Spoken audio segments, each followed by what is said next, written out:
세월호 특조위 활동을 방해한 혐의로 재판에 넘겨진 조윤선 당시 정무수석, 그다음에 이병기 당시 비서실장 등에게 집행유예가 선고되었습니다.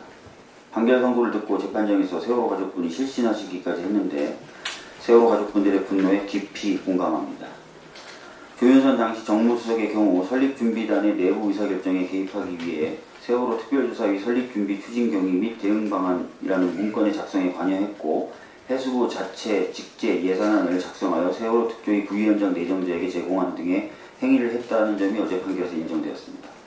이병기 당시 비서실장은 세월호 참사 당시 청와대 행적조사 안건이 의결되는 것을 방해하기 위한 부당한 목적으로 해수부 소속 공무원들로 하여금 위원회 내부 의사결정에 개입하는 내용의 문건을 작성하도록 하고 당시 여당에 제공할 목적으로 해수부 소속 공무원들로 하여금 성명 발표용 문건을 작성하게 한 사실도 이 판결에서 인정이 되었습니다. 그런데 이렇게 국정에 막중한 책임을 지고 있는 비서실장과 정무수석 등이 강대한 권력을 동원해서 정권의 이익을 위해 조직적으로 세월호 참사에 대한 제대로 된 진상규명을 방해하는 그런 범죄를 저질렀음에도 불구하고 이들이 문건 작성 등을 지시했을 뿐이며 개인적인 이익을 추구하기 위해 이러한 범행을 자행한 것으로 보이지 않는다는 점을 들어 집행유예를 선고한 것입니다. 저로서는 정말 이해가 되지 않습니다. 우선 이들이 문건 작성을 지시한 것이 단지 문건만 만들라는 것이었을까요? 당연히 그 문건의 실행도 염두에 두고 지시한 것이라고 보는 것이 타당합니다.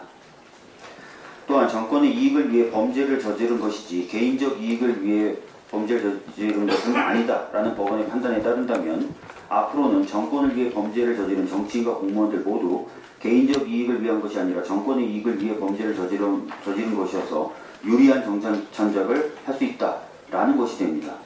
이러한 법원의 판단을 순수히 받아들일 국민이 있겠습니까? 한편으로 이것은 출발점이라고 생각도 되기도 합니다. 박근혜 청와대가 세월호 진상규명을 조직적으로 방해했다는 사실이 사법부의 판결로도 드러난 것입니다. 자유한국당은 이 판결에서 세월호 참사의 진실을 은폐한 것에 관여된 것으로 언급된 만큼 책임감을 가지고 국민 앞에 사죄해야 할 것입니다. 2기 특조위의 진상규명 및 피해자 지원에도 동참해야 합니다. 이상입니다.